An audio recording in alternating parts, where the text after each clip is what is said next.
Webinarımız başladığı andan itibaren kayıt altına alınacak. Daha sonrasında da derneğin YouTube sayfasında paylaşılacak. Bizler zaten kamera ve seslerinizi kapatacağız ama sizin de bilginiz olması adına ve kontrol edebilmeniz adına sizden de kapatmanızı rica ediyoruz. Sormak istediğiniz veya aktarmak istediğiniz konularla ilgili de chatten yazabilirsiniz. Zaten ekipteki arkadaşlarımız orayı takip ediyor olacak. Çok küçük kendimden bahsedecek olursak, adım Rojin. Hala hali hazırda bir psikoloji öğrencisiyim. Dayanışmanın Kadın Hali Derneği'nde gönüllü olarak çalışmalar yürütmekteyim. Dayanışmanın Kadın Hali Derneği olarak bu sene ikincisini düzenlediğimiz Şiddetli Mücadele Festivalimizin ilk programını başlatmış bulunuyoruz. Bu sene pandemiden ötürü etkinliklerimizi online gerçekleştirmek zorunda kaldık. Festival boyunca farklı konular, konuklarımızlarla panellere, atölyelere, konserlere ev sahipliği yapacağız. Umuyoruz ki tüm bu süreç herkes için keyifli ve öğretici geçer. Başlamadan önce size çok kısa bir şekilde derneğimizin yaptığı çalışmalardan söz etmek istiyorum. Dekahter Eylül 2018'de cinsiyet eşitsizliğine karşı kadınların sosyal, kültürel, psikolojik ve sosyoekonomik durumlarını araştırmak ve kadınları güçlendirmek üzerine çalışmalarını Diyarbakır'da başlattı.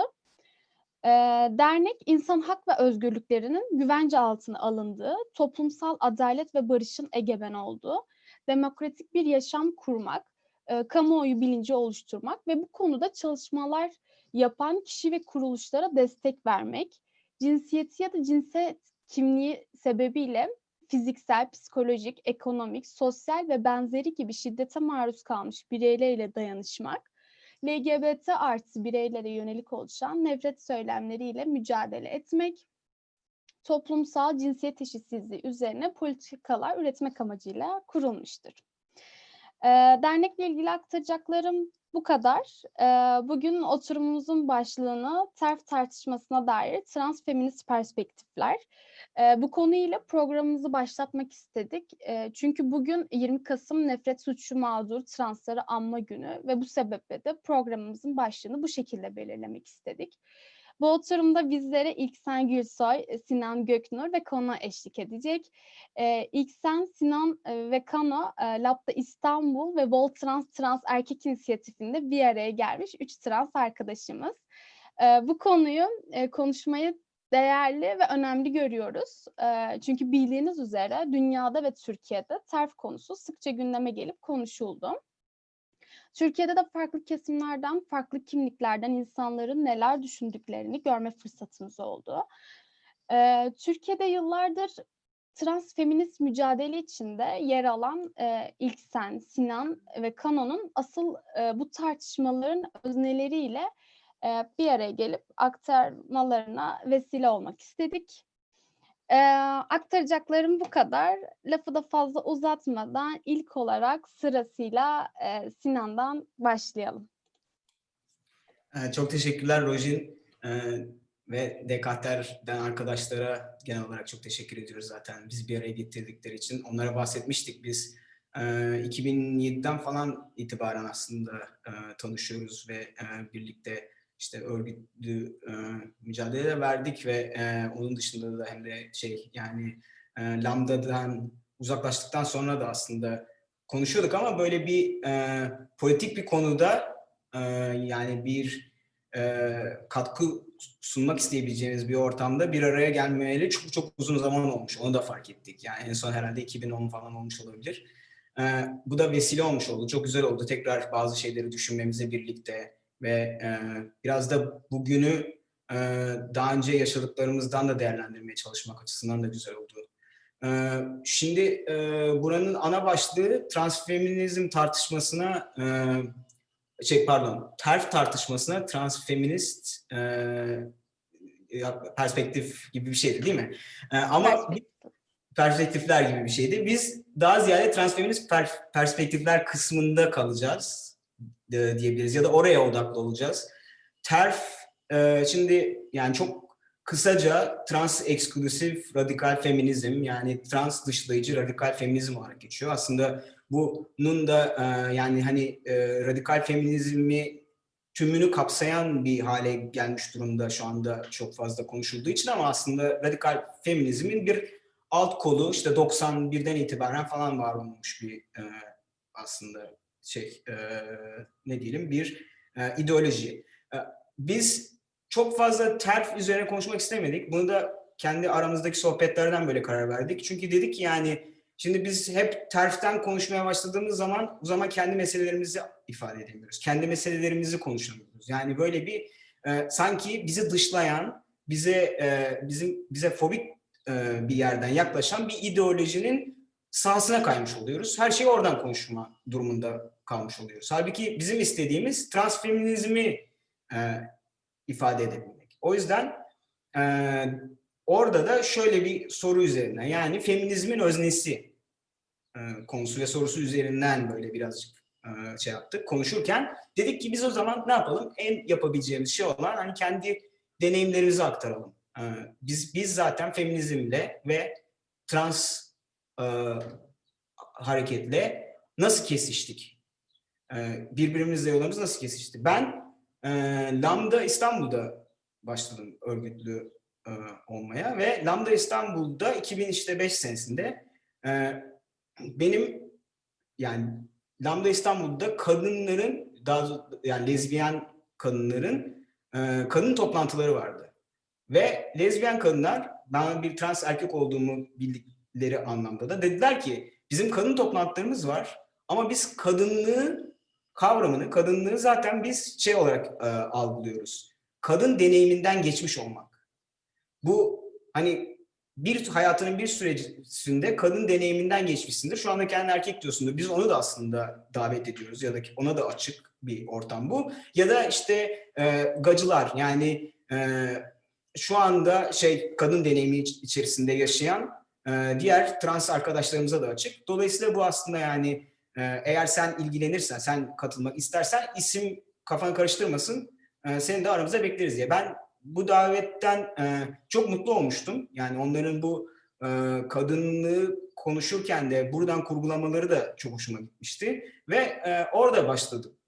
İşte biz yani ilk orada aslında konuşmaya başladık. Yani hem işte ortak derdimizi dillendirmek diyelim. Yani bizim anladığımız anlamda o zaman feminizm daha böyle sistem odaklı bir eleştiriydi. Sistem odaklı derken de işte erkek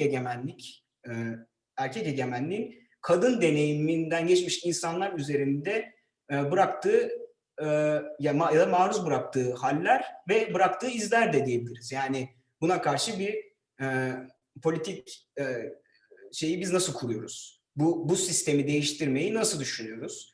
Bunları konuşurken de o noktada gibi bir yani ben zaten hani kendime kadın deme konusunda da bir beis görmüyorum. Şu anda da bir beis görmüyorum. Yani kadın gibi görünmediğimi özellikle hormona başladıktan sonra birkaç yıl önce biliyorum işte yani hani belli şeyler var insanların aklında. Yani kadın performansının ya da kadının görüntüsünün ona uymadığını biliyorum. Ama kadınlık deneyiminden geçmiş olduğum da bir hakikat. Dolayısıyla da yani biz yani Lambda içerisinde 2000'lerin ortasında diyelim o süreçte bunları yapıyorduk. Daha sonra biz birazcık da böyle hani geçiş süreçlerini ya da kendi trans erkeklere yani öz örgütlenme açısından düşünürsek trans erkeklere belki daha olacak, birebir denk gelecek ama belki diğer kadınların deneyimlerini kapsamayacak şeyleri kendimiz nasıl konuşuruz diye Ali Gül, Kanno ve ben bir araya gelip sohbet etmeye başladık, konuşmaya başladık diyorum. Buradan aslında mikrofonu Kanno'ya vereceğim çünkü o dönemi bizim için anlatır diye ümit ediyorum. Hadi ya, bu kadar çabuk mu? Kanlıcığım sen anlat, sonra tekrar zaten devam ederiz. Devam edeceğiz, evet. Ben de biraz hızlı geçmeye çalışacağım ama aslında evet dediğin gibi aslında TERF'leri konuşmak istemiyoruz ama biraz söz oraya da gelecek. Çünkü bugünkü TERF'leri düşündüğümde ya da TERF'lerin söylediğini duyduğumda biraz eskiyi de bana hatırlatıyor. Eski söylemleri de hatırlatıyor. İşte dediğin gibi o grupta kadını daha genişleterek kadınların üzerine, kadın kimliği üzerine konuşuldu, edildi. Sonra sen Amerika'ya gittin, sonra ben ve Ali Gül devam ettik. Sonrasında işte Voltrans'ı kurduk. Voltrans'ın adını da Boysan ve Zeliş'le beraber koyduk. Yani daha doğrusu onlar çizdi, kurdular. Onları da anmış olalım. Şimdi Ali Gül ve benim asıl yaşadığımız sorun, ben de feminist gruplardan geliyorum ve hatta ta ÖDP'den geliyorum. Özgürlük ve Dayanışma Partisi'nde kadın hareketinden geliyorum. Yani o hareketi de biliyorum. Ta oradan geliyorum. Bendeki kadınlık deneyimi dediğimde sadece kadınla yaşamış olmak değil de bunun politikasını da yapmış olmak. Yani feminizmi de biliyorum. Feminizm de benim bir deneyimim, yani oradan geliyorum. Ve Ali Gül'le zaten en çok sorun yaşadığımız da feministlerleydi o dönem. Çünkü biz kendimize trans erkek dediğimizde açıkçası bizi çok erkek olarak kabul etmediler. Ya da erkek olarak kabul ettiler ve dışladılar bizi. Aslında çok aralarına almadılar. Erkekseniz feminist olamazsınız gibi söylemler oldu. Ve hatta biz bedenin dönüşmesi, yani trans erkek olacağız ya, o belli ameliyatlar, cerrahi durumlar olacak falan diye söylediğimizde şey de söylenmişti bize. O yüzden diyorum ki terflerin söylemi biraz geçmişe hatırlatıyor bana. Orada şey demişlerdi, kadın bedenine ihanet ediyoruz ameliyat olduğumuzda. Ama tabii bu söylem acayip bir şey. Bilemiyorum, her yere çekilebilir. Ama bendeki izi transfobi tabii ki. Yani orada trans erkek diyorum kendime ve karşımdaki bana diyor ki kadın bedenine ihanet ediyorsun. Önce bir anla bakayım, ben ne diyorum, ne anlatıyorum.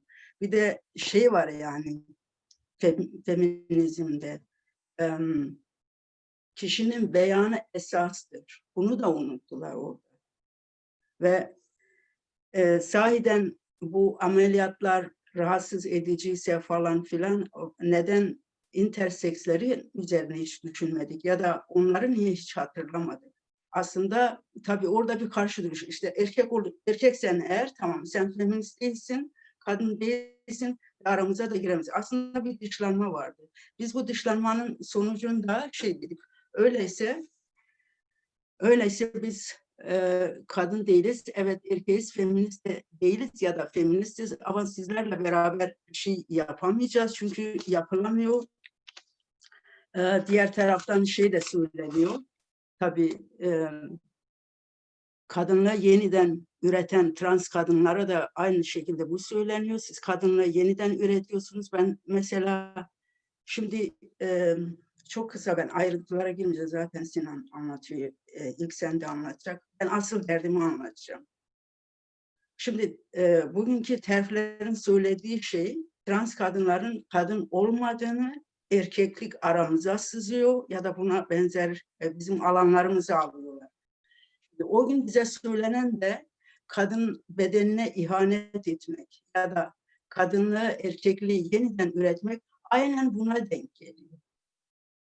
Biz o gün bunları çok anlayamadık gerçekten, açık söylüyorum. Çünkü Ali Gül'le yalnızdık. Yani bütün her şeye ikimiz beraber karşı durmak zorundaydık. Neden? Çünkü ikimiz açıktık yani trans olarak.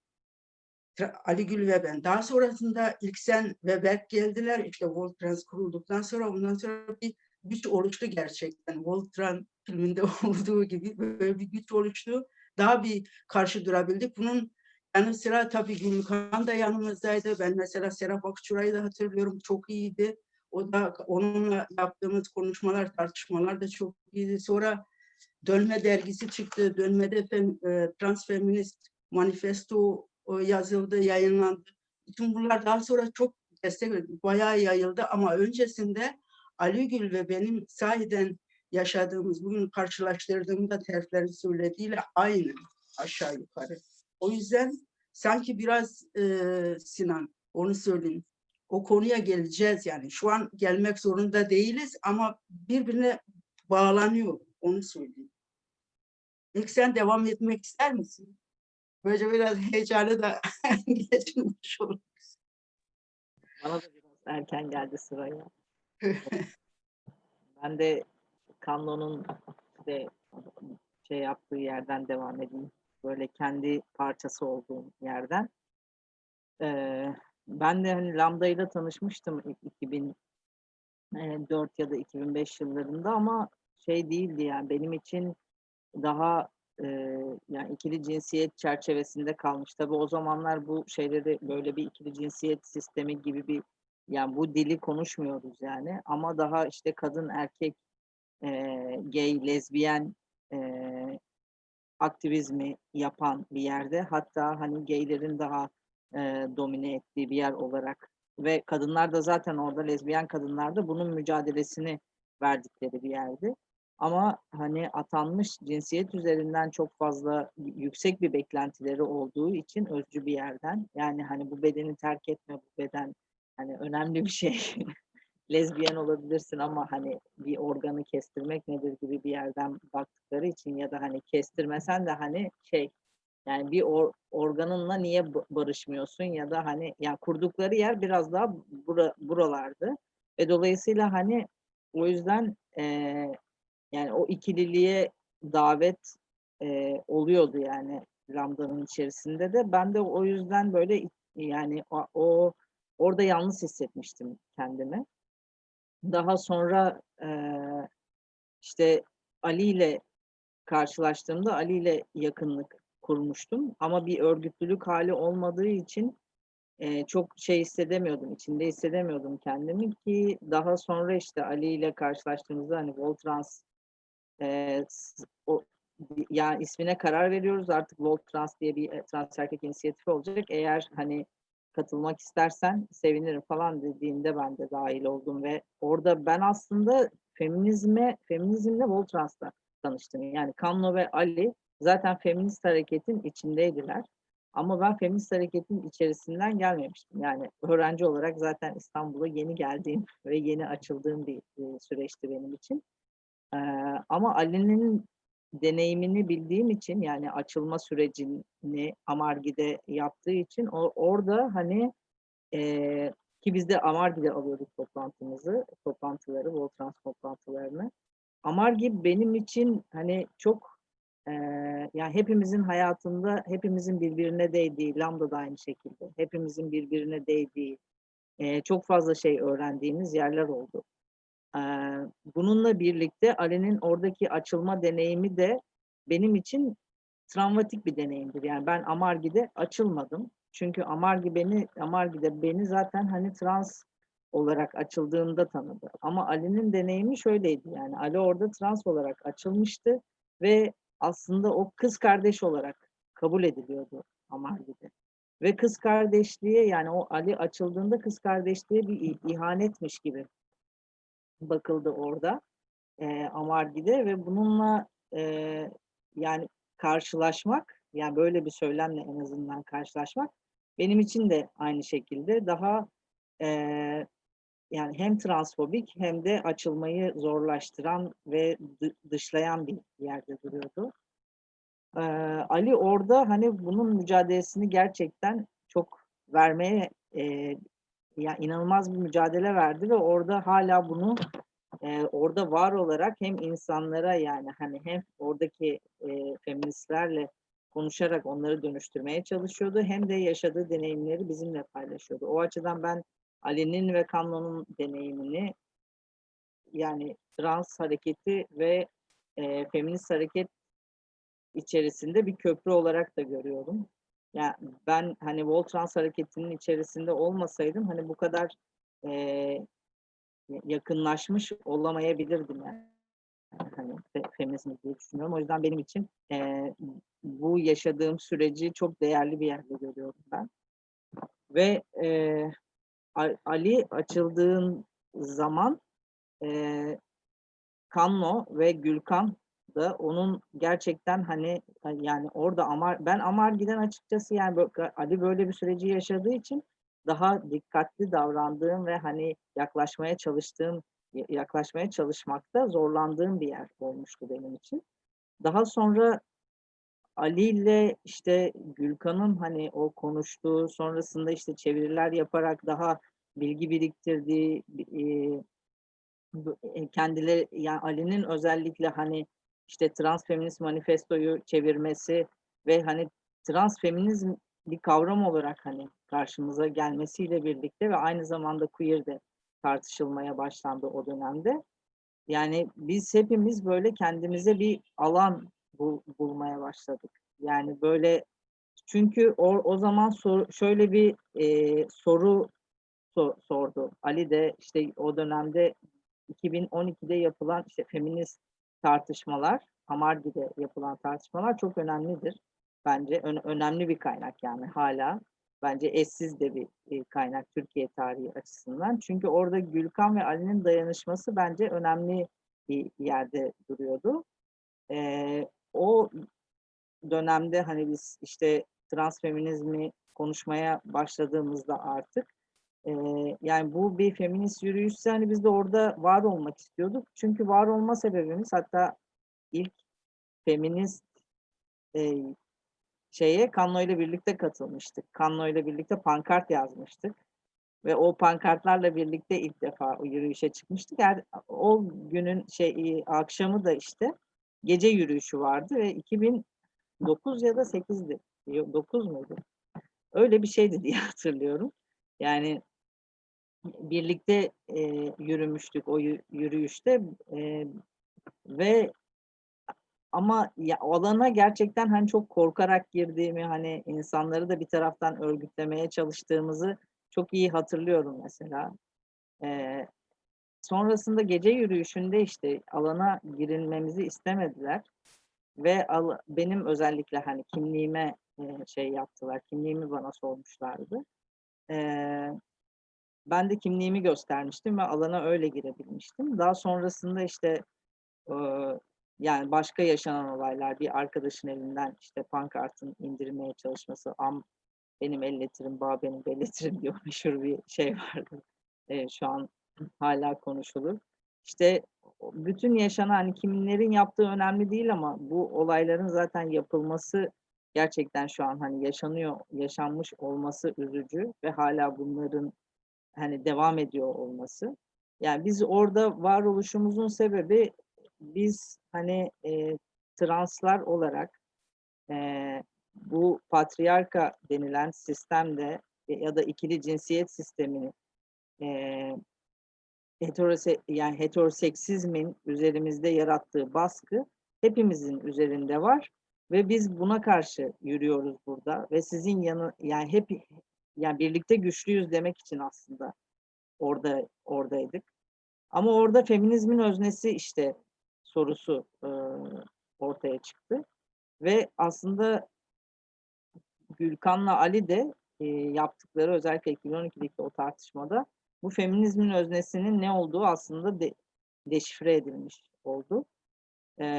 Yani güzel de bir soru soruldu bence. Yani o tartışmaları açan bir soruydu. Yani feminizmin öznesi kadın mıdır, trans mıdır? Feminizmin öznesi nedir? Feminizmin öznesi feministim diyendir diye. Yani transfeminizm anlatılırken bunun da böyle altı çizilmişti yani.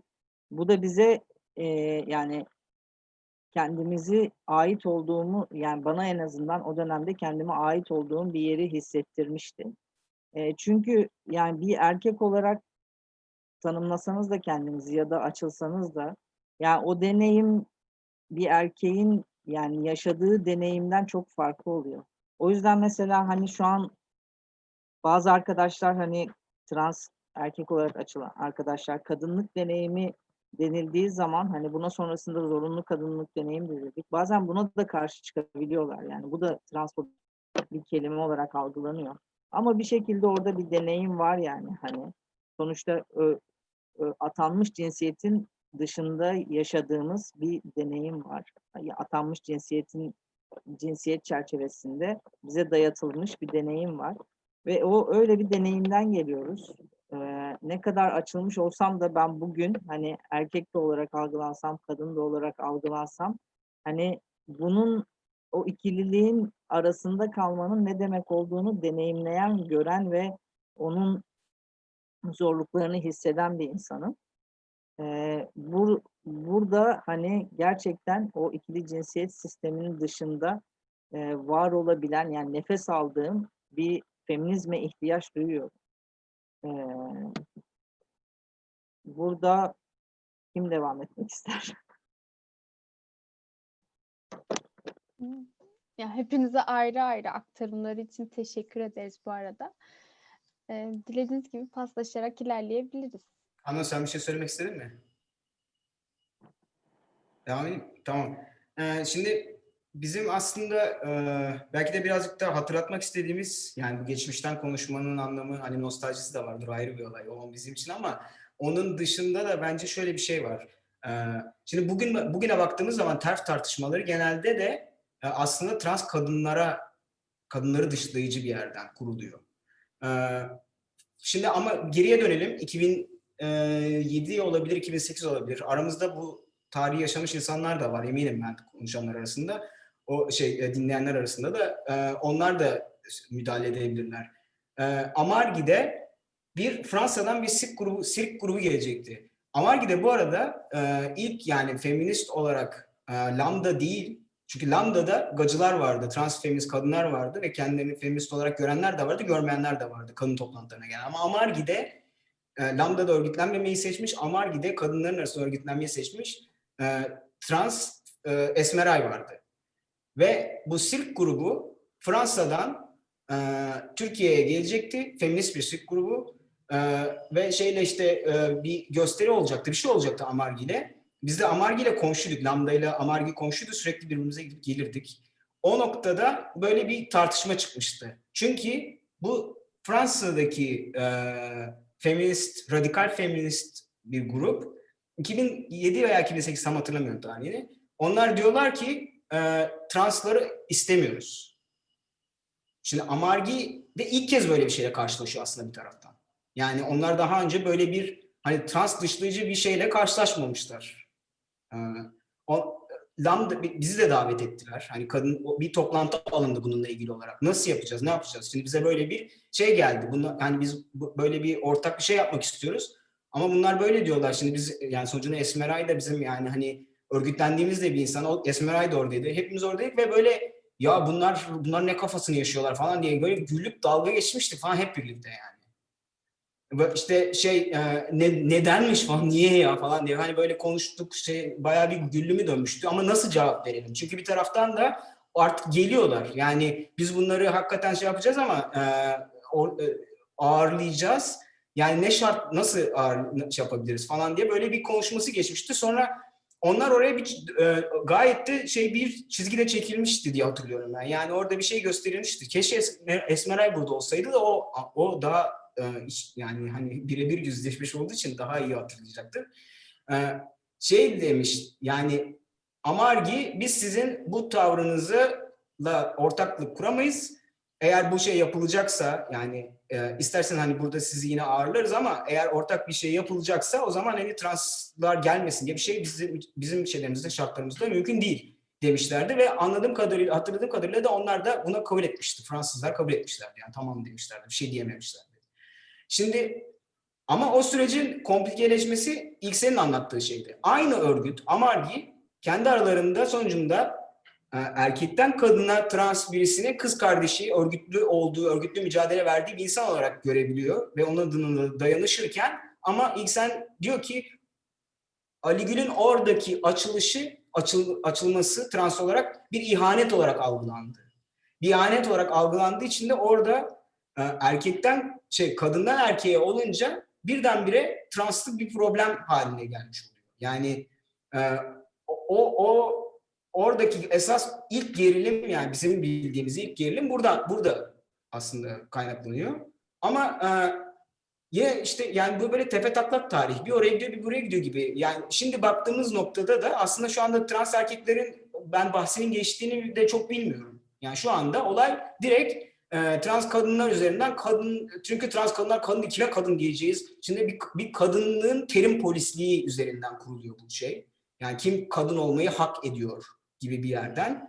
Oradan da trans arkadaşlar yapılıyor, dışlanıyor. Yani Şimdi tavır farkları çok ilginç bence. Yani bir, Lambda'daki kadınların örgütlenmesi ve örgütlülükte kadınlık deneyimi üzerinden düşünmesi. Yani yine bütün bu noktalarda, mihenk noktalarında da hep aynı soru devam ediyor. Feminizmin öznesi kimdir? Feminizmin öznesi nedir? Bir taraftan da aynı şekilde biz feminizm de nedir de aslında yaşıyor ve tartışıyor oluyoruz.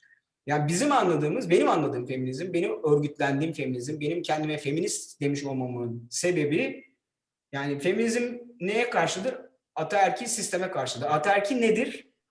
Militer, kapitalist, işte kolonyalist, sömürücü, baskıcı zihniyetlerin doğallaştırılması, neredeyse biyolojik bir yerden meşruiyet kazanması.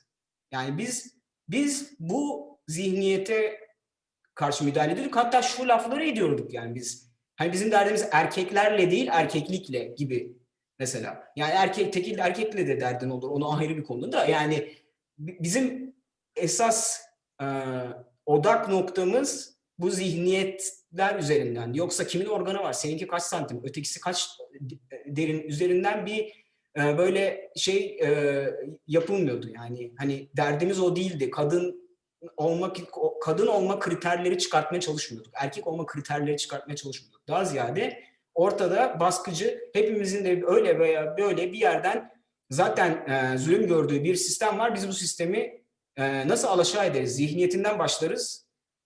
Geri kalan her yerine de yayılırız. Nasıl yaparızın şeydi. Ben onu şey yapmak istedim. Şimdi buradan yine arkadaşlarım. Ben bir şey eklemek istiyorum. Aslında bu süre gelen bir şeydi. Bir yerde trans erkekleri kabul etmiyor ya da trans erkekleri kabul etmiyorlardı. Diğer taraftan mesela başka bir durum olduğunda trans kadınlarla sorun yaşıyorlardı ya da trans kadınları kabul etmiyorlardı. Çünkü ben mesela hatırlıyorum 8 Mart'lara trans kadınlar katılırdı. Bir sürü trans kadın katılırdı böyle. Görürdüm yani. Daha ben hani trans olarak açılmadan önce görüyordum böyle bayraklar ellerinde böyle gayet güzel bir şekilde yürürlerdi. Ama sonra ilk sen anlatırken hatırladım. O yazdığımız şeyler, bizim yazdıklarımız çok da komikti aslında. Çok yani komik derken o gün çok ciddi şeylerdi o gün için. Mesela bıyıklı kadınlar falan diye yazmıştık. Değil mi? O çok hoştu aslında. Yazarken de çok heyecanlandık. Taşırken de çok heyecanlandık. Ama bizi içeriye almadılar. Sonra öyle kaldık. Bu tabii bugün gülüyoruz ama sahiden bilmiyorum. Bugün acaba bu kişilerin fikirleri değişti mi? Onu merak ediyorum. Şimdi ne diyorlar acaba? Ne söylüyorlar? Sahiden şimdi trans erkeklere ya da bu transgenderlarla örgütlenebilirler mi? Bir araya gelebilirler mi? Gelirlerse nasıl hissedecekler ya da ne diyecekler ya da taleplerimiz gerçekten uyuşacak mı? Çünkü bizim hala aramızda bıyıkları olan kadınlar var, değil mi? Etek giyen erkekler var. Bunu böyle kabul etmeleri gerekecek bir kere. Eğer bizlerle birlikte bir şey yapacaklarsa. Siz isterseniz mikrofonları açın, biz bir karşılıklı muhabbet edelim. Ya şey geldi benim aklıma da. Girebilmiştik içeri bu arada. Ali taşımıştı şeyi. Gürkan da yan taraftan yazmış. 2008 diye tarihi de şimdi gördüm. 2008 bu kadar eski. Vay. Baya eski.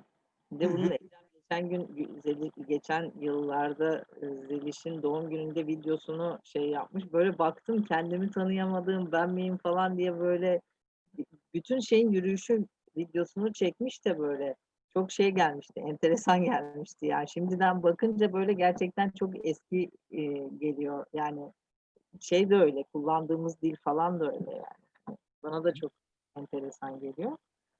Ama işte şey, yani bu Sinan'ın da dediği yerden bu gerçek işte kadın yani biz mesela bunu örgütlenirken bu zaten bunun üzerinden yani gerçek kadınlık ve gerçek erkeklik üzerinden yani bunun doğallaştırılması, norm haline getirilmesi üzerinden bu sıkıntıyı yaşadığımızı şey yaptığımız için, yani anladığımız için bizim yaptığımız politikada transnormativiteyi biz nasıl yaratmayız? Yani kişilerin beyanını nasıl esas alırız? Bunun üzerine. Yani beyan esastır diyorduk, yani biz, yani kadın kadındır, erkek erkektir gibi bir yer. Kadın kadın da olur. Yani lezbiyen de olur. Non-binary de olabilir. Yani trans erkek de olabilir ama yani cinsiyetin yani tek bir boyutu yok ya, hani dolayısıyla o yüzden e, yani bütün parçalarıyla hani o, ama bir taraftan da hani o esnemeyi şey yaparak ya da akışkanlık, esneme ya ayakkabı olarak açılanlar vardı o dönemde ya. Hani onu hatırlıyorum yani kimse de kalkıp da yani böyle, yani bunun tartışmasını yapıyorduk sadece, yani tartışıyorduk, yani cinsiyeti tartışıyorduk. İşte feminizmin öznesinin ne olduğunu tartışıyorduk. Yani tabii ki bu kadar da yıkıcıydı. Yani gerçekten Kanon'un dediği gibi o yürüyüş mesela, işte Ali'nin açılması, insanlar için ciddi değişimler getirmiştir ve şey de olmuştur. Yani çoğumuz için travmaları da yaşatmıştır.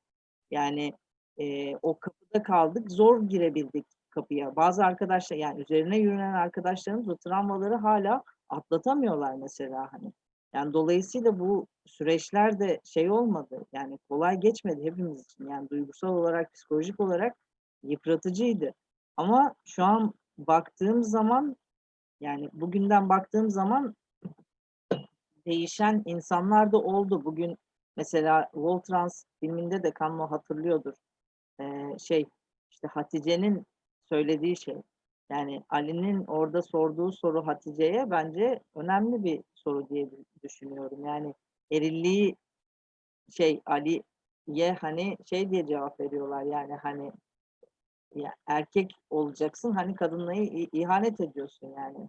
Mevzu, Ali şey diyor, yani mevzu hani erkeklik ya erillik üretmekse, hani bunu o zaman erilliği üretmek üzerinden konuşalım. Yani erkeklik ya da kadınlık üzerinden değil diyerek o olayı başka bir yere çeviriyor.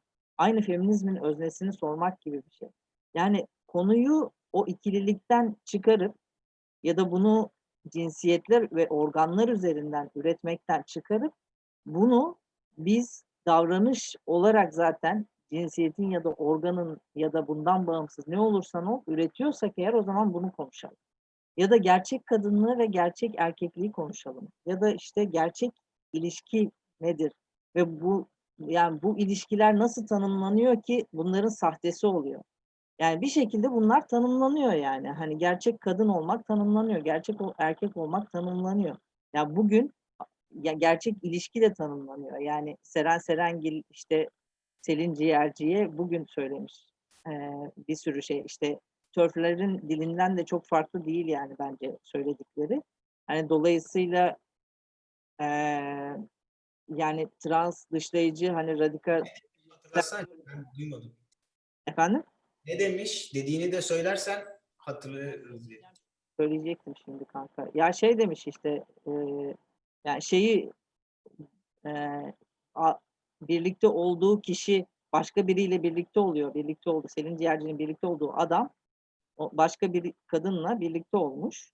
Ve işte gerçek bir kadın olsaydı işte aldatmazdı falan filan gibi şeyler yani hani.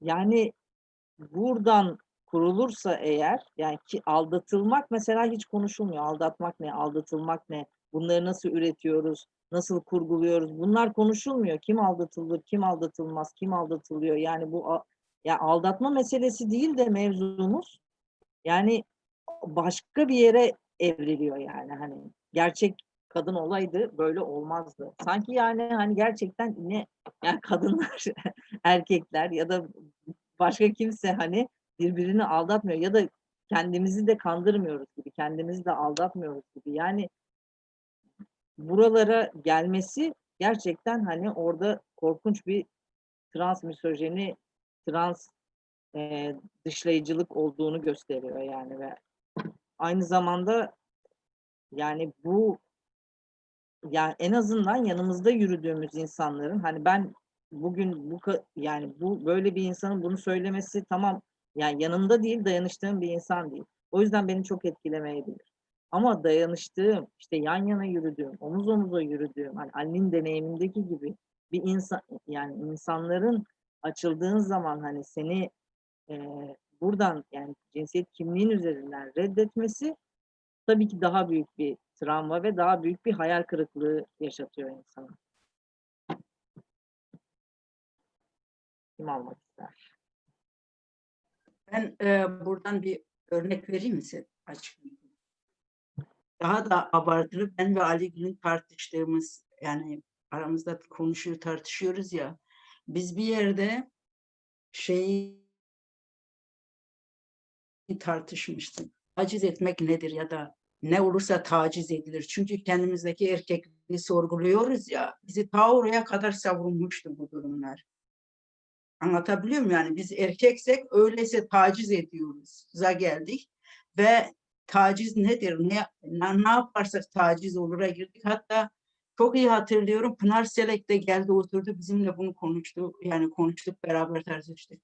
Bayağı böyle bir savrulduk yani bir yerlerin. Yani çok zor bir durum. Sana ya sen busun ya da busun demek, yani sana sadece ya erkek ya kadınsın, başka bir cinsiyet yok denmesi gerçekten çok zor. Çünkü özellikle benim için öyle sadece iki cinsiyet yok. Ben o zamanlarda da söylüyordum. Bir köprü üzerinde düşünüyorum. Yani köprü gibi düşünün. Ben köprü üzerindeyim. Bir o yana bir o yana gideyim. Ortada durabilirim. Nerede istiyorsam orada durabilirim. Ama kadın ya da erkek değilim. Ve bu günlük hayatta da zorlaştırıyor zaten. Günlük hayatını zorlaştırıyor zaten. Üstelik yani şu an düşündüğümde biz Ali ile oturmuş, neden cinsel tacizi oturup konuşuyoruz ki, ne yaparsak cinsel taciz olur. Düşünebiliyor musunuz? Yani erkek diye görüyoruz artık kendimizi, bizi koydular, yap da erkek de bir yere koydular ve biz bunu konuşuyoruz. Nasıl çıkacağız erkekliğin içinden diye. Bu noktada çok güzel bir soru gelmiş böyle. Hemen size onu da aktarmak istiyorum aslında. Şöyle denilmiş: harika paylaşımlarınız için çok teşekkürler. Cis kadın feministlerle girdiğiniz ilişkinin yanı sıra genel olarak trans hareketin içerisinde trans kadınlarla olan ilişki ve gerilimlerden de bahsedebilir misiniz? Mesela 2010 Deli'nin onur yürüyüşünde trans erkekler de vardır sloganına trans kadınlardan bazılarının şaşırdığını hatırlıyorum. Trans hareket içi tarihiyle ilgili deneyimlerinizi dinlemek de çok öğretici olur diye küçük bir böyle istek de gelmiş. Bu soruya geçmeden önce ben bir ekleme yapabilir miyim? Deminki konuşmaların Tabii üzerine. tabii. Tabii soru değildi bu arada. O kısma daha tam şey yapmadık ama arada böyle bir şey olunca aktarmak istedim. Evet evet, çok güzel. O kısmını da konuşalım zaten. Tamam. Ama onun öncesinde şey aklıma geldi. Şimdi ilk sen hani şeyden bahsedince aklıma geldi aslında. Bu işte hani Selin Ciğerci bir aldatma olayı oluyor işte bunlar. Zaten onların bir böyle bir idealize heteronormatif aile şeyi de vardı galiba. Performansı da vardı sosyal medyada. Onun üzerine böyle bir şey oluyor ve hemen konu şeye giriyor işte. Kadın olsaydı böyle olmazdı. Yani hani bu konuşmanın başında da başlamıştık ya, şey demiştim ya da ben hani terfe çok girmek istemiyoruz çünkü orası bir batak, başka yani bütün konuları oraya çekince orada erip gidiyor. Ya burada da işte kadın olsaydı öyle olmazdı. Hadi kadın nasıl olur? O kadın mıydı değil miydi? Her zaman zaten erkekti. Bilmem neydi. Yani konu tamamen kaymış. Başka bir yere gitmiş oluyor. Kimse orada bunların heteronormativite neydi? Monogami yani hani bu aslında heteroseksüel evliliklerde de olan bir şey. Niye böyle bir şey var? Acaba işte monogami mi zor? Yani böyle gerçekten konuşulabilecek, sorulabilecek, yani niye böyle bir düzen var? Bu düzen sürekli tökezliyorsa mesela. Yani bu evlilik kurumu nasıl bir kurum? Bunu konuşabilecekken hemen Selin Ciğerci'yi ne kadar kadın ne kadar kadın olamaz. Bu muhabbette saplanıp kalıyoruz. Ona benzer olarak da Kanno da daha önceden şeyden bahsetti. O da aynı şey. Bedene ihanet kafası. Yani bedene ihanet de sonucunda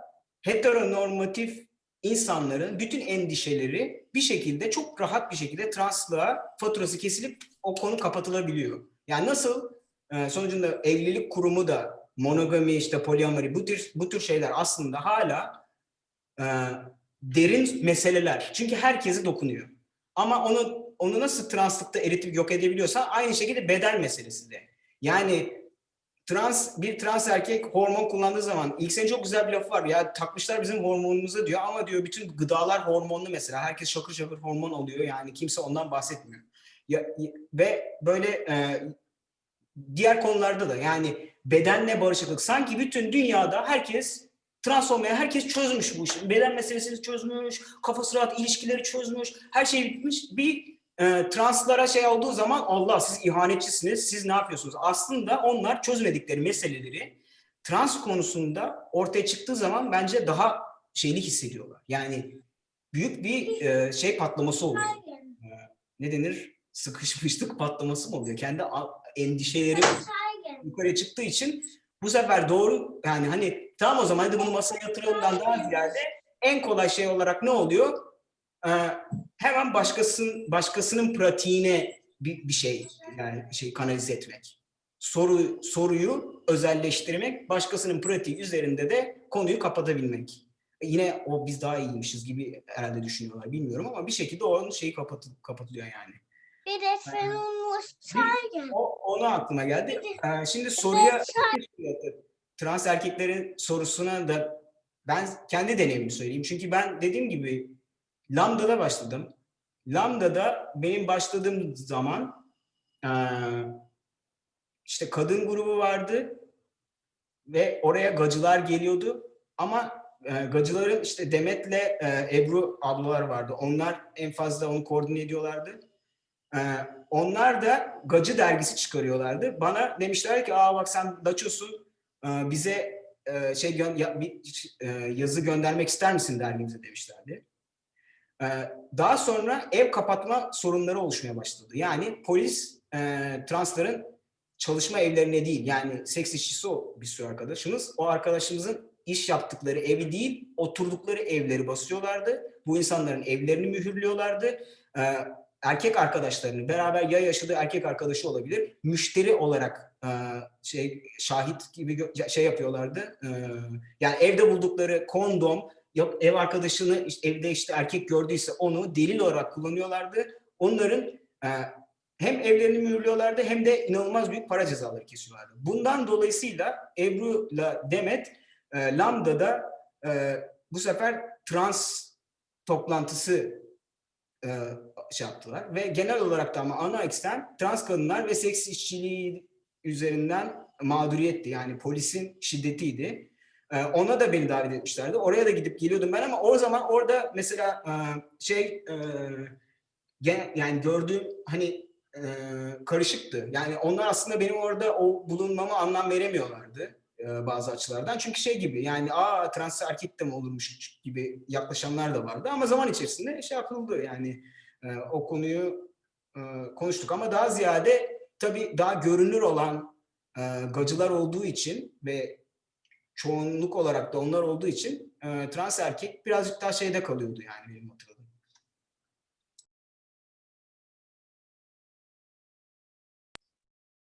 Küçük bir ekleme yapayım Sinan. Trans erkekler çok görünür değildi çünkü hem çok azlardı bir de trans kadınların zaten çok daha büyük sorunları vardı. Yani seks işçiliği yaptıkları için o yüzden de çok daha görünürlerdi. Ya da evet daha çok şeye ihtiyaçları vardı. Ben bir keyifli bir konuya geçmek istiyorum. Bu ilişkiler falan dendi ya. Ebeveynlik konusuna, çocuk mevzusuna. Herhalde çocuk da istiyoruz değil mi bazıları? Tam o konuda da bir soruyu okuyordum. Taşıyıcı annelik, evlat edinme konularında da aynı yerden saldırı olabiliyor benzer şekilde diye. Tabii ki saldırı olacak. Çünkü az önce İlksen'in ve Sinan'ın da söylediği gibi, anlattıkları gibi şöyle bir durum var. Gene sistemi bozan, karıştıran durumlar yaratılıyor. Çünkü bir kere çocuk sahibi olmak diye bir terim var Türkçe'de değil mi? Sahip olmak. Aslında çocuk sahibi olunmaz. Ancak çocuğa ebeveyn olabilirsin, değil mi? O çocuğu yetiştirmek için. Sahip kelimesi de biraz sıkıcı bir kelime benim için açıkçası. Bir trans erkekler ya da erkekler çocuk doğurduğunda zaten çok büyük bir sorun oluyor. Değil mi? Acayip bir sisteme karşı bir duruş, bir bozgunluk oluyor. Bozgunluk oluyor. İkincisi, yani burada benim gördüğüm örnekler. Burada çünkü burada dediğim Hamburg'da. Herkes bilsin. Almanya'da. 2 anne, 2 baba ya da 2 anne, bir baba, trans baba çocuğa partner ebeveyn olabiliyorlar. Yapılabiliyor. Genellikle de benim gördüğüm çevrede göçmenlerle birlikte bir dayanışma oluyor. Ama diğer taraftan beyaz Almanların da bunu yaptığını biliyorum. Çünkü ya ben duruma şöyle bakıyorum. Eskiden mesela benim çocukluğum şöyleydi. Tamam, annem var, babam var ama babaanne var, dede var, benim büyük ablalarım var. Onlar da benim yetişmeme yardım etti. Aslında onlar da benim ebeveynlerim. Bugünkü haliyle çok küçücük çekirdek bir aile var. Sadece 2 kişi anne ve baba diyorlar ve o insanlar o çocukları yetiştirmek zorundalar o sistem için. Son derece saçma yani. Zaten olmayacak bir şey. Zaten bir yerde patlayacak. Bu ebeveynlere ihtiyaç duyacaklar. Yani daha fazla anne, teyze, dede bir araya gelip bir çocuğu ya da birkaç çocuğu bir arada yetiştirebilirler. Biz bunu söyleyeceğim adını. Çok, aslında hoşuma da gidiyor. Yağmur'la yaptık, denedik yani. Denedik derken bu çok doğal bir şekilde o. Yağmur Gülkan'ın oğlu. Şu an Yağmur kaç yaşında? 13-14? Tam bilmiyorum. 14 yaşındaymış Yağmur. Ve Ali Gül, ben, Gülkan, sonra ben buraya geldikten sonra Ecemen tekrar böyle ebeveynliğe devam ettiler. Bence çok keyifli bir şey. Yani Yağmur için ve çocuk için de çok geliştirici bir şey. Çünkü sadece anne ve babadan her şeyi alamaz yani. Başka farklı, yani Yağmur için mesela çok geliştirici olmuştu tabii ki. Ali Gül'ün ve benim olmam. Bizlerle tanışmış olması bizi biliyor ve Yağmur'un hiç cinsiyetçilikle derdi olmayacak. Bu kadar rahat bir çocuk olarak yetişecek. Ben bu arada kendim de burada bu ebeveynlik meselesini deniyorum. Yani arkadaşlarla beraber yapıyoruz, deniyoruz ya da düşünüyoruz üzerine, öyle söyleyeyim.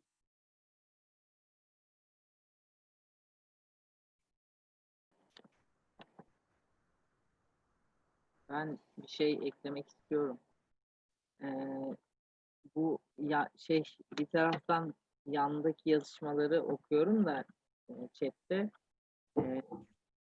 Yani bizim paylaşımlarımızdan bahsederken işte bir arkadaş da işte şeyi yazmış, e, hani trans erkeklerin isminin o dönemde çok geçmediğini, Kanno bahsetti zaten görünür olmadığımızdan çok ve hani çok az kişiydik gerçekten.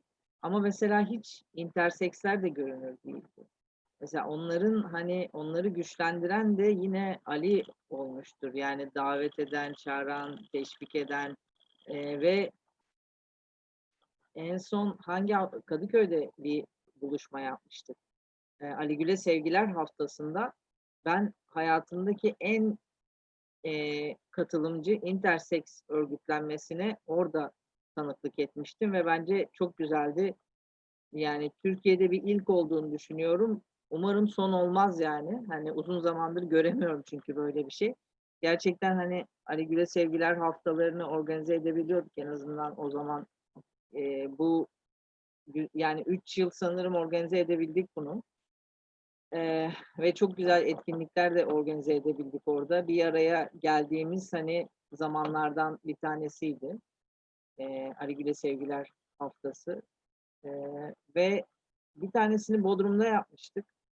Bodrum'da da çok aynı meselelere değinmiştik. Yani orada da çok benzer bir yerden işte bu etkinliği hani organize ettik, yapacağız, gireceğiz falan derken işte orada yine radikal feminist olarak kendini tanımlayan bir e, işte bir kadın şey dedi yani hani buraya işte sakallı kimse giremez. Ben kapıya otururum almam gibi bir şey söylediğinde biz böyle şok olduk kaldık yani hani şimdi ne yapacağız biz falan diye.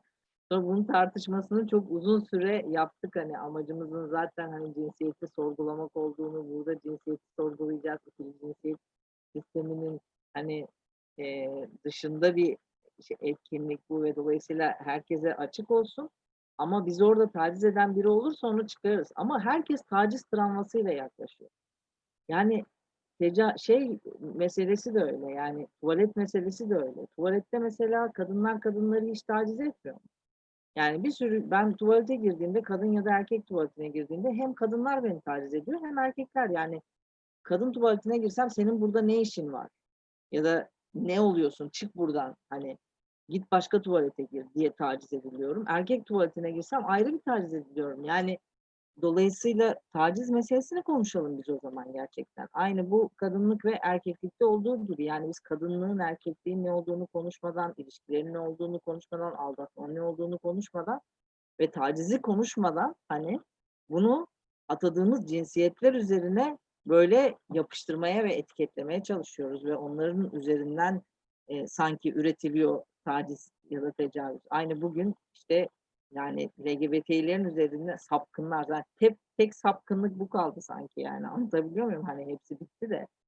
E, yani bunlar aklıma geldi. E, başka? Ha, bir de Nuray'ın yazdığını görmüştüm. İşte hormonlar meselesinde mesela en çok hormon alınan dönemlerden bir tanesi hamilelik dönemi. Bu da yani çocuk doğurmak için işte kullanılan hormonlar falan bir taraftan bunlar da sorgulanmıyor yani. Çocuk sahibi olmak için bedene yüklenen hormonlar. Ee, bir de Aslı'nın bahsettiği dönem vardı. Orayı da böyle bir geçtik ama yani 2010'dan bahsettiğini tekrardan dile getirdi. 2010'da biz şeyde ne Stop Transpatologization 2012'de. O dönem vardı evet. O dönemde daha hani o etkinlik bir onur yürüyüşüydü sanırım Aslı'nın dediği. Onur yürüyüşünde 2010 senesinde trans erkekler vardır diye slogan attığımızda hatırlıyorum ben bir tane trans kadının elindeydi megafon. Ona attırıyorlardı sloganı. Ona dediler sen bir şey yap diye trans erkekler de vardır diye. Onlar neymiş falan diye böyle döndürüp baktım. Biz sonra işte onun muhabbetini orada yani yürüyüşler de bir şeydi yani hani böyle birbirimize mesela orada sen nasıl bilmezsin diye kafa göz birbirimize dalmıyorduk yani hani şu andaki tartışmalar da biraz öyle oluyor yani daha böyle gerçekten hani tartışmalarımızın böyle militarizme doğru gittiğini de yani hissediyor gibiyim yani değil yani yani savunmaya geçiyoruz çok büyük bir savunmadayız yani oturup anlatıyorduk mesela ya hani bugün yani sen nasıl bilmezsin ya nereden geliyorsun uzaydan mı geliyorsun falan diyeceğim bir şeyi biz oturup anlatıyorduk mesela yani insanlara. Yani konuşulabilen, tartışılabilen bir ortam vardı. Bugün o ortamın da hani kaybının üzüntüsünü biraz yaşıyoruz yani hani çünkü e, yani biraz şey de değişti yani birbirimize karşı kurduğumuz cümlelerin formatı da değişti. Yani daha savunmacı, daha tamam kendimizi var etmeye çalışıyoruz. O zaman da var etme ihtiyacımız vardı. Ama bu dönemde daha yıkıcı bir yerden de gelebiliyor bunlar. Ve tamam karşı taraf bizi kırıyor olabilir, transfobi uyguluyor olabilir. Ama bizim de ona uyguladığımız şey bir şiddet aslında yani. Hani dolayısıyla bu şiddetten nasıl uzak durabiliriz, nasıl başka bir şekilde hani bunu var edebiliriz? Belki bunu da konuşmak gerekiyor. Az önce de bahsettin aslında. İşte TERF kavramı ilk çıktığı zamanlarda lavabolarda veya soyunma kabinlerinde vay efendim benim çocuğum bir penis mi görecek, onu mu görecek, bunu mu görecek tarzında böyle çıkışmalar oluyordu. Ve sen de az önce bahsettin. Dedin ki asıl önemli olan taciz onun senin orada bulunmandan ziyade onun zaten sana bakmasıdır. Yani asıl orada tacizi yiyen sensin. O an sana karşı yönlendirilen bir taciz var ama dediğin gibi tamamen taciz kelimesinin farklı bakış açılarıyla, farklı literatürlerde aktarıldığı için aslında hangi hareketin, hangi davranışın nerelere yol açılabileceği konuşulmadan bu olmaz, şu olmaz tarzında ilerliyor. Onun dışında çok fazla soru var. Dilerseniz böyle ekstra aktarmak istediğiniz, söylemek istediğiniz konular varsa onları da dinleyelim. Ama yoksa böyle hafiften böyle birkaç sorular var arka arkaya gelen, onları da sormak isterim size. Ben buradan okuyorum, bir taraftan da bakıyorum. Yani şey e, Gülkan şey demişti, yani hani böyle işte pazarlık sonucu beyanı trans kadın ya da erkek olan her kimse görüntüsü ne olursa olsun etkinliğe alınacak demişti. Ve o etkinlik sonrasında mesela şey olmuştu. Şirin Tekeli gelmişti. Ve Şirin, ya bu arada gerçekten biz hani daha önce bu etkinliği organize etmeden önce etkinlik vasıtasıyla birkaç defa görüşmüş de olduk ve orada da konuştuk, yani geçmişe dair biraz hani neler konuşalım edelim falan diye. Orada da konuştuklarımızdan bir tanesi, yani bütün, yani bütün feministler böyle trans dışlayıcıdır gibi algılanmasındı yani. Hani mesela Şirin Tekeli gerçekten o gün gelip böyle şey demişti, yani gel ben sizden öğreneceğim çocuklar falan demişti böyle. Yani çok uzun sohbet etmiştik, teşekkürler falan diye böyle şey yapmıştı. Yani herkes böyle karşımızda durmadı. Mesela Nilgün Yurdalan, işte, şey, e, Galiba bağımsız feministler diye adlarını koydular sonradan o gruptan insanlar. evet. Yani yanımızda duran Amargi mesela, yani yaptığı şeyler çok değerliydi. Yani o tartışmayı başlatması, hani feminist tartışmaları gerçekten çok önemli bir yerde duruyor. Yani bütün feminist tarihi TERF olarak tanımlayamayız biz. Bizi güçlendiren yanları oldu. Bizim de dönüştüğümüz çok şey oldu. Ben bu hareketten çok şey öğrendim. O yüzden yani kendimi böyle aklayıp hani feminizmi e, e, boklamak gibi bir şeyim olamaz yani, hani dolayısıyla böyle birbirimize öğrettik yani. Hani Sinan'la da konuşurken yani şey yani yani şey yani trans transfobi zaten yani bu kültürün bir parçası diye konuşmuştuk ya, yani bu kültürün bir parçasıysa eğer, o zaman hepimizin derdi olması gerekiyor. Yani benim de içimde bir sürü transfobik yan vardı. Ee, Ben hani bir sürü kendime dair, kendi bedenime dair transfobimle yüzleştiğim çok şey oldu yani. Öğrendim. Dolayısıyla hani bu süreç bana bir sürü şekilde hani değişimi ve dönüşümü öğretti. Ve bu kadar hani değişmez, dönüşmezmiş gibi bir şeylere bakmak da biraz hani değişimin önüne geçiyor diye düşünüyorum.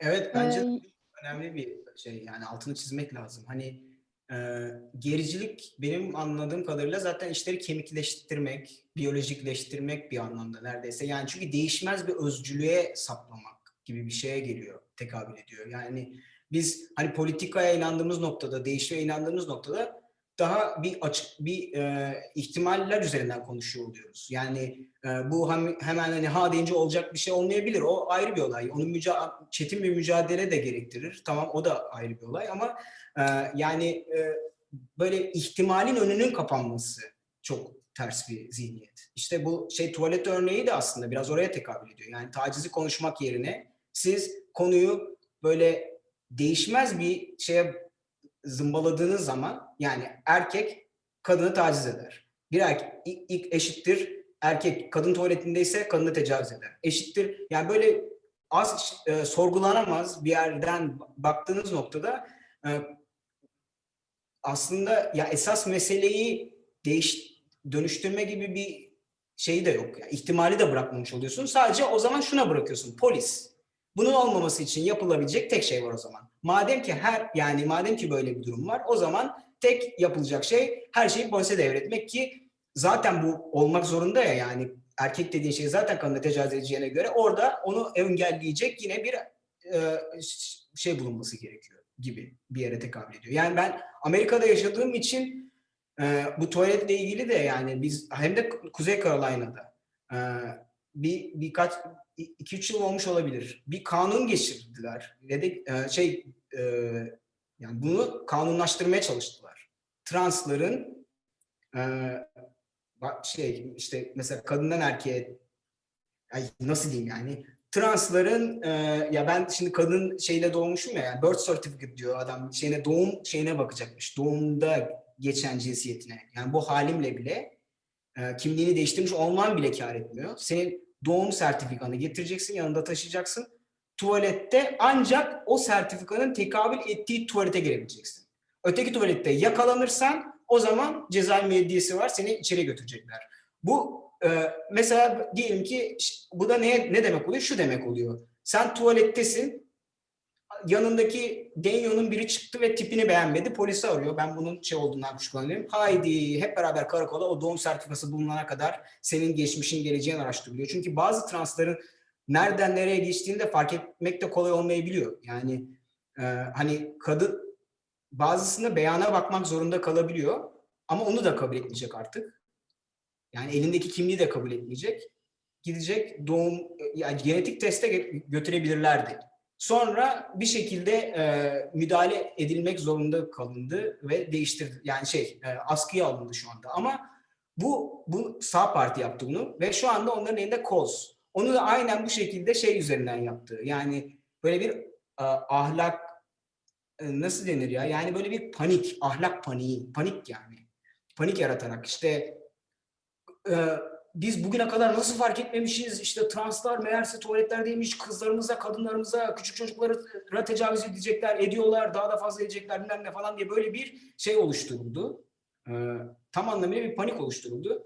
Ve de soru şu noktaya geldi. Yani şimdi bunu hani referanduma da dökmediler aslında ama medya bunu yaparken ne denir, işte incelerken gidiyor, soru da şu noktaya geldi. Kızlarınıza, kadınlarınıza tuvalete tecavüz edilmesini ister misiniz, istemez misiniz? Yani aslında o dönen muhabbet ne? Ama sadece bu bir paniğe kanalize edildiği için geldiği nokta ne? Ve bu şekilde de yani belli, nasıl diyeyim, yine kemikleştirmeler oluşuyor. Zihniyetlerde de. Trans ne demektir? Tuvalette ne yapar? Gibi. Halbuki birçok trans da tuvalette çok korkar aslında. Yani başına geleceklerden.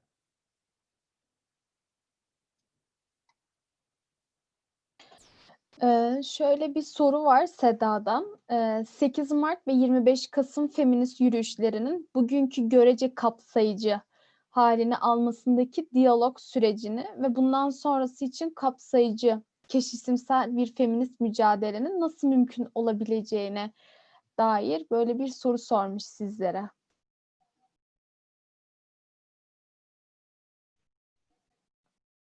Tekrar okuyabilirim. Tamam.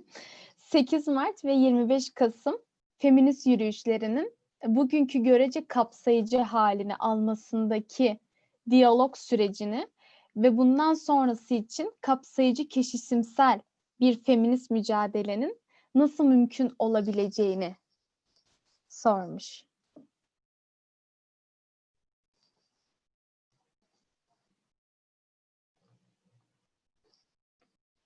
Kapalı mikrofonlar şu an.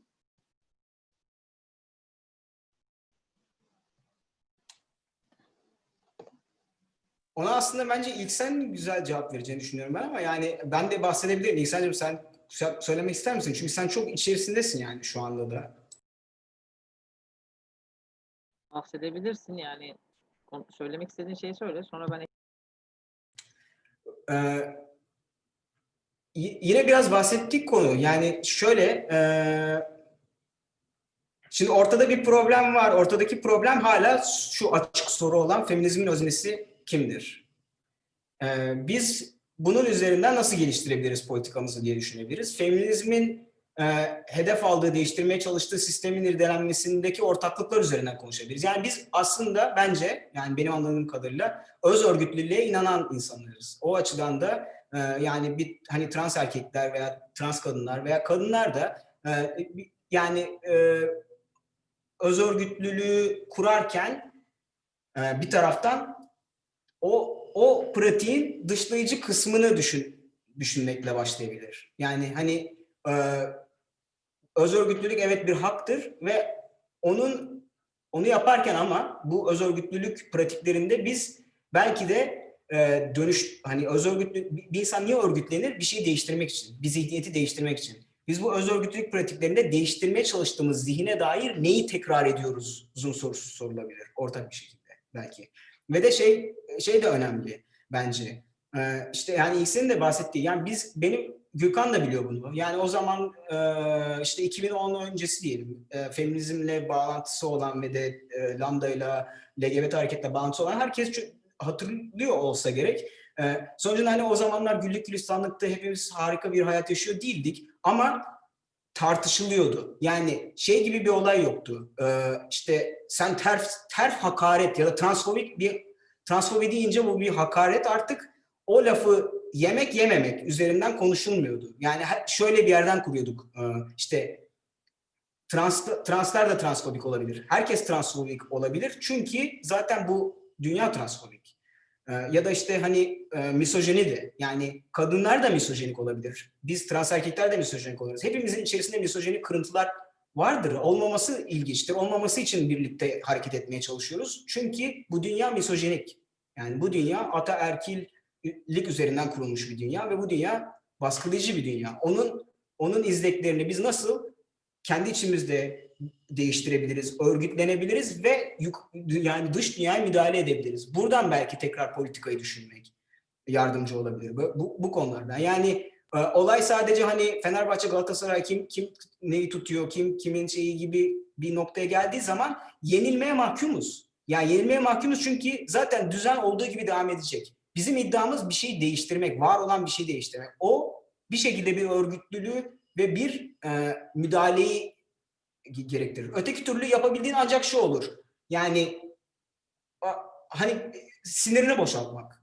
Onu da kime yapabilirsin? En fazla patlayabileceğine yapabilirsin. Yani yine gücünün yettiğine yapabilirsin. Onu yani transfobik dedim. Oh çok iyi oldu. Da kalırız. Ben kürtaj eylemini hatırladım ya. O eylemde mesela 2000 kaçtı? 2012 senesi diye hatırlıyorum. O kürtaj eyleminde mesela birlikte yürüyebilmiştik. Alandan çıkartılmamıştım ben en azından kendi yaşadığım deneyimde. Çünkü o eylemin toplantısı da bu arada birlikte organize edilmişti. Şu anki feminist mekanda. Çünkü o zaman şunu şey yapmıştık, yani konuşmuştuk. Ee,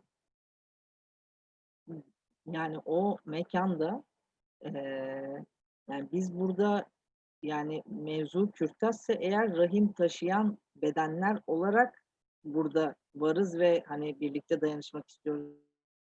Bu kürtaj hepimizi kapsıyor. Dolayısıyla hani rahmi olan herkes doğurabilen bir bedense eğer, yani doğurabilen bedenler zaten bedenleri ilgilendirdiği için hani biz bu kürtaj eyleminin içerisinde var olmak istiyoruz diye. Yani o deneyim üzerinden bir araya gelebilmiştik mesela. Ve dayanışmacı ve güçlü de bir eylem olduğunu düşünüyorum. Kürtaj karşıtı eylem. Ve sonrasında mesela ben işte bir Fransa'da bir kampa gittiğimizde orada da böyle binary meselesi inanılmaz tartışılıyordu. Onun da çok benzer bir yerden şeyleri vardı, yani deneyim üzerinden yine. İşte mesela bir güvenli alan oluşturuluyor diyelim. Bir translar için ayrı bir oda yapılıyor ve o odaya biri, yani lezbiyen toplantılarına katılan biri giriyor, transların olduğu. Olay çıkmıştı ya etkinlikte. Yani trans, yani lezbiyen toplantısına katılan birisi nasıl translara ait bir odaya girebilir?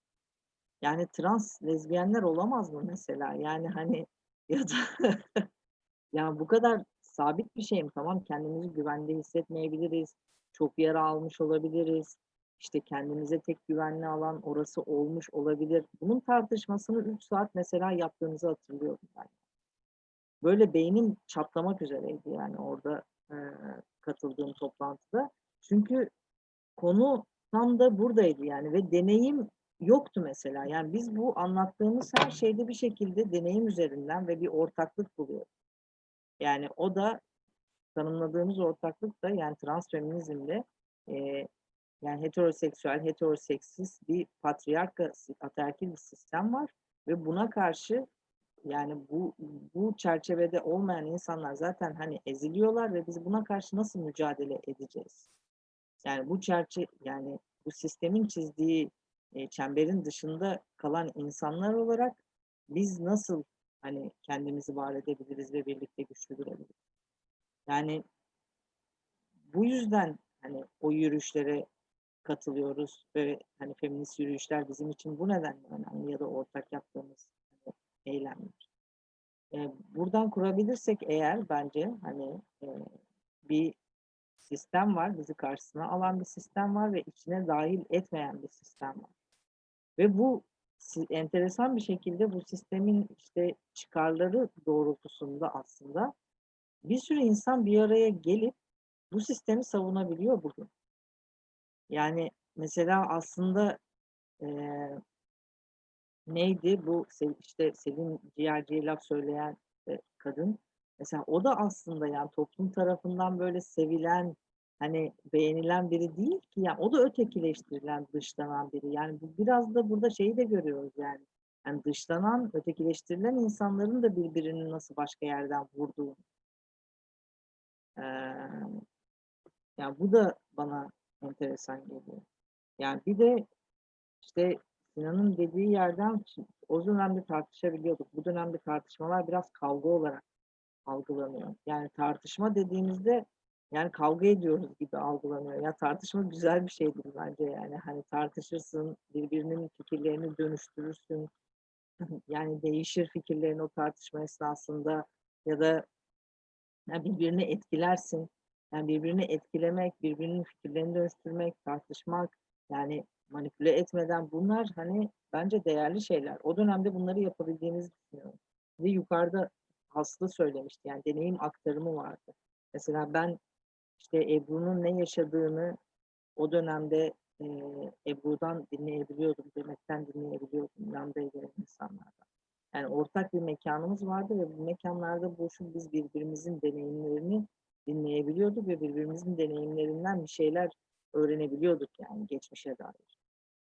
Yani biz Ülker Sokağı görmüş olmasak da o dönemde Ülker Sokak'ta o insanların ne yaşadığını o insanların ağzından biz dinledik. Dolayısıyla bu önemli bir aktarım diye düşünüyorum o dönem için. Yani bu dönemde bu etkinlik yani yani biz bir araya gelemedikçe ve tam da deneyimler üzerinden ortaklaşamadıkça devlet gücü yani sistem gücümüzü iyice zayıflatmaya başlıyor. Yani bugün trans erkekler, işte interseksler, biseksüeller bunların mesanesinin okunmamasının sebebi bir taraftan da zaten biz bu savunmadan çıkamıyor oluşumuz. Yani buraya biraz da hareket de getiriyor bu konuşmayı ve bu güçsüzleşmeyi biz birlikte yaşıyoruz zaten. Yani çünkü onu oradan çıkamıyoruz. Oradan çıkamayınca da güçlenemiyoruz. Güçlenemedikçe hep aynı böyle yerde devinip duruyoruz. Yani hala ya 10 yıl öncesine 20 yıl hatta 20 yıl öncesine gitmemizin sebebi de bu bence yani. Yani bir o şeyden çıkabilsek gerçekten hani böyle işte biz kadınlığı, erkekliği, işte Kanon'un dediği gibi ebeveynliği yani bütün bunları tacizi sorguluyor olabilsek yani buralarda işte senin bilmem şeyin kaç santim hani buradan mı var olacaksın işte sen gerçekten anne olursun olamazsın falan yani bunlar değil ki bizim mesele. Yani bizim meselemiz çok başka bir yerde duruyor yani. bunu görebilmek, yani kendi meselemizi gerçekten bu meseleyi ne kadar tanımlayabiliyoruz, belki bunu tekrar hatırlamak gerekiyor. Ben ilk sana bir soru sorabilir miyim? Sorabilirsin, tamam. Şimdi şeyi çok merak ediyorum. Bu pandemi döneminde nasıl buluşuyorsunuz ya da nasıl ya da toplanabiliyor musunuz? Konuşulabiliyor ya da öncesinde. Çünkü sadece Twitter üzerinde ya da ona benzer yerlerde tartışmak da tartışma olmuyor, yazılıyor ve geçiliyor, değil mi?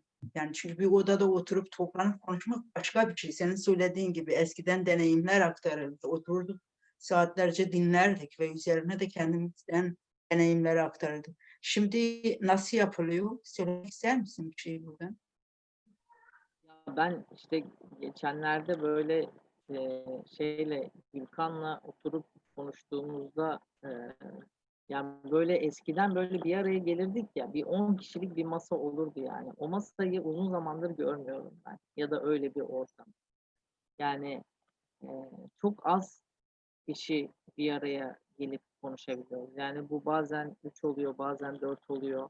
Hani zaten pandemi de bunun bir etkisi oldu üzerine. Hani giderek azalmıştı bu buluşmalar, ama pandemi böyle yani tuz biber oldu diyebilirim sana. Yani bu TERF tartışmalarının çoğu şeyde yapıldı, yani sosyal medyada yapılan tartışmalar oldu. Yani yüz yüze gelip de kim kime ne dedi, yani birbirini tanımıyor bile insanlar. Birbirini tanımadan, hani görmeden yapılıyor bu tartışmalar. Yani sadece işte kişilerin hani söylemleri üzerine. Yani birbirimizi tanısak, karşı karşıya sohbet etme ya da tartışma imkanımız, çatışma imkanımız olsa, yani birbirimizin hayatına temas edip birbirimizin o şeylerini yani neden yara aldığımızı görebilsek, belki bu kadar şey olmayacak diye düşünüyorum. Hani yaralamayacağız yani. Hani gördüğün yerden bir insana hala şey yapıyorsun yani. Ee, Canını acıtmaya çalışıyorsun oradan yani. Zaten canının acıdığı yerden. Dolayısıyla bu biraz şey, yani bu dönemde tartışmaların çoğu internetten döndü diyebiliyorum. Yani kaçırdığım oldu mu? Bilen arkadaşlar yazsınlar. Hani olmuş da ben kaçırmışımdır toplantıları. Ben de şeyi merak ediyorum aslında. Buradan gerçekten daha genç kuşaktan arkadaşlarımız varsa, yani onlar söyleseler güzel olabilir. Çünkü yani ilk sen ben Kanno'nun örgütlülük deneyimiyle onlarınki oldukça farklı olacaktır. Yani eğer biz sonucunda gerçekten hani fiziksel olarak temas ederek, değerek, yani Lambda mesela, ne bileyim yani otobüs tutup beraber Bursa'ya giderdik ya da işte Ankara'ya gidilirdi. Yani böyle zaten hani daha ziyade bir fiziksel birliktelik de vardı. E, Bir şey vardı, yani mekanlar vardı, mekanlara gitme vardı.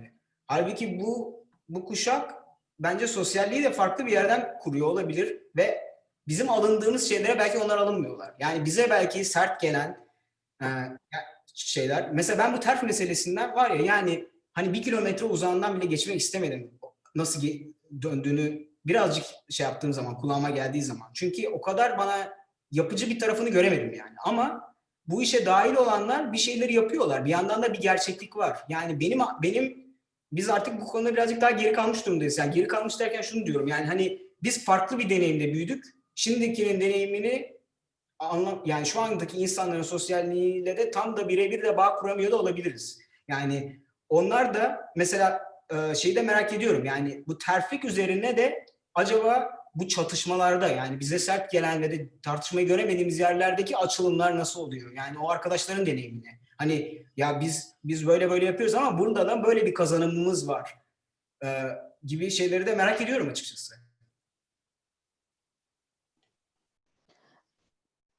Ben çok kısa, ilk sene şöyle bir şey gelmiş. Şu anda farklı derneklerin çevrimiçi buluşmaları oluyor. Çevrimiçi açılma atölyesi dahi yapılmış şeklinde bir yorum geldi. Bunun dışında böyle süremizi de olduk hemen hemen. Hem sizleri çok yormak istemiyoruz hem de katılımcıları çok yormak istemiyoruz ama hala çok soru var. Son olarak dilerseniz tabii yine aktarmak istedikleriniz olursa memnuniyetle dinleriz. Şöyle bir soru gelmiş. Hepiniz farklı ülkelerdesiniz ve hepinizin farklı yaşadığınız ülkelerde karşılaştığınız deneyimler ve deneyimler oluyor. Bunun dışında queer bireylerin göç ve iltica durumları hakkında bir şeyler de duymak çok güzel olur demişler.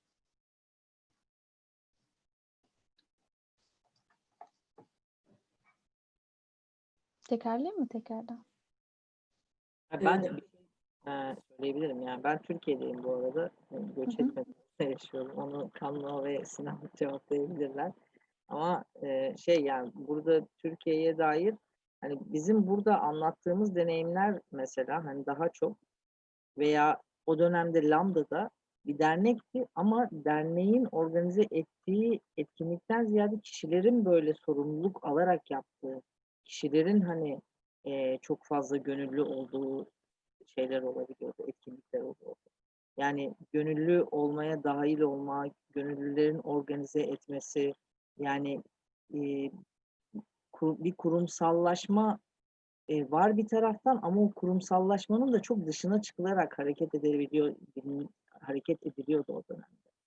Yani o şu anda mesela hani açılma toplantılarına baktığımda işte hani bir dernek işte hani mesela Spot bir açılma toplantısı, Kaos diye bir açılma toplantısı organize ediyor. Bunlar güzel şeyler hala bunların oluyor olması. Ama bir taraftan kişiler ne kadar inisiyatif alabiliyor?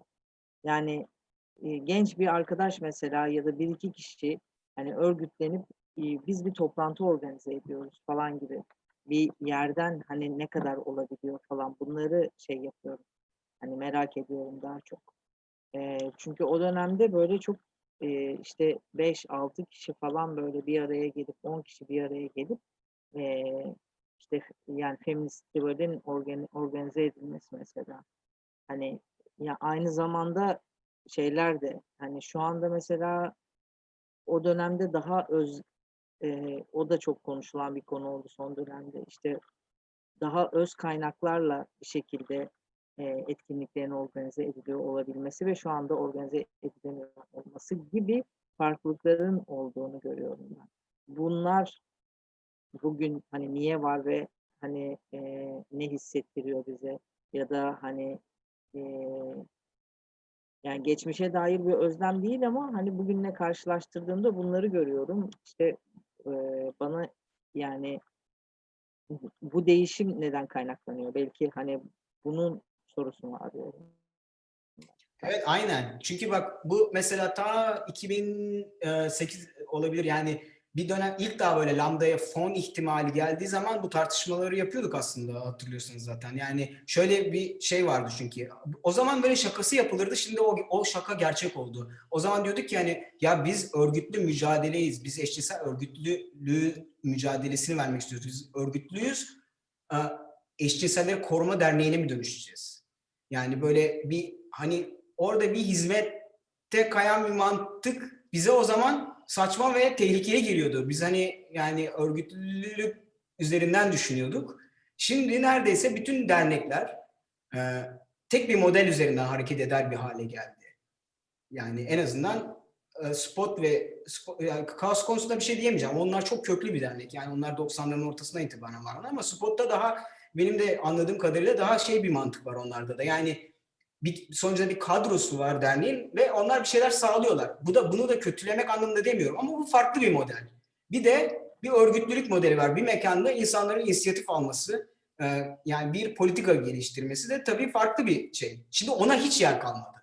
Bu ikinci şey. Yani onun sebebi artık bilmiyorum. Bir taraftan belki ekonomik fon şeyleri olabilir, mantaliteleri olabilir. Öteki taraftan bir taraftan da tabii devlet de çok şey yaptı. Yani devlet de çok çullanmaya başladı. Bir dönem böyle bir AKP'nin derdi başka, gözü başka yerdeyken yani kendi şeyini iyice yapmaya çalışıyorken yerini tespit etmeye çalışıyorken o kadar belki ilişmiyordu. Ama bilmiyorum yani orada da bir şey de bence agresyon da arttı zaten. Devlet tarafından da örgütlülüğe agresyon arttı.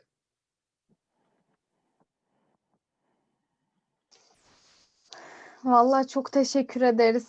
Çok güzel, böyle çok keyifli bir webinar oldu bizim için.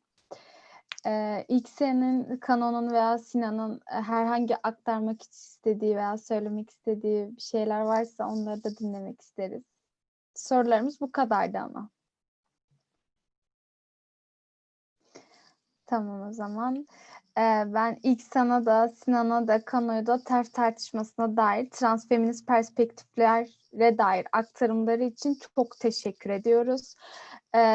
Sonrasında da katılımcıların bu akşam bizi tek bırakmayıp bu güzel sohbeti eşlik ettiği için çok teşekkür ediyoruz. Onun dışında herhangi bir sorunuz, düşünceleriniz, görüşleriniz veya dernek ile ilgili çalışmaları Instagram hesabı üzerinden ve web sitesi üzerinden takip edebilirsiniz. Bunun yanında mail adresinden de bizlere ulaşabilirsiniz.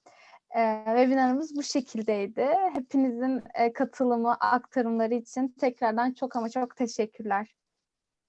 Ya biz size çok teşekkür ediyoruz. Çok Ne teşekkürler. demek? Biz Çok çok sağ olun. memnun olduk. Bu sene böyle pandemiden ötürü online oldu ama umarım seneye böyle hepimizin bir arada bulunduğu, hem katılımcılarla hem sizlerle aktif bir şekilde böyle konuşabildiğimiz güzel şeyler olur. Etkinlikler, webinarlar olur diye umut ediyorum. Olacak. Benim Olacak için de öyle çok görünüyor. Benim için de değişik bir deneyimdi. Böyle ilk defa moderasyon oldu, moderatörlük yaptım sizlerle birlikte. Çok keyif aldım, çok hoştu. Hiç böyle ayıramadım, odam hiç ayrılmadı sizden. Evet, teşekkürler. Eyvallah. Tamam. İyi akşamlar herkese. İyi akşamlar, kendinize çok çok iyi bakın. Evet. Görüşmek üzere tekrar. Görüşürüz.